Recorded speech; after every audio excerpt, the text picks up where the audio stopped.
مهندس عاصم الجزار. ده سريعا جدا كده، حاجه سريعه. اتفضل. ونعقد في مجلس الوزراء بالظبط كده. اتفضل. حضرتك مهندس معماري ومن ابناء المحافظه هنا، قاعد بره مصر فتره وجيت بقى اشتغل في مصر مؤخرا.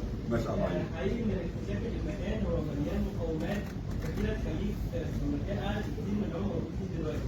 زي الكوبري اللي احنا استغليناه دلوقتي او منطقه التجاري والاماكن اللي موجوده في جوهر دمياط مليانه مباني فعلا بتحتاج ان احنا نديها اهتمام يعني. فاتمنى ان احنا في المكان تكون بدايه ونوصل للاماكن اعلى. ان شاء الله. واحنا عايزين افكاركم، عايزين افكار الشباب، احنا مش عايزين افكارنا.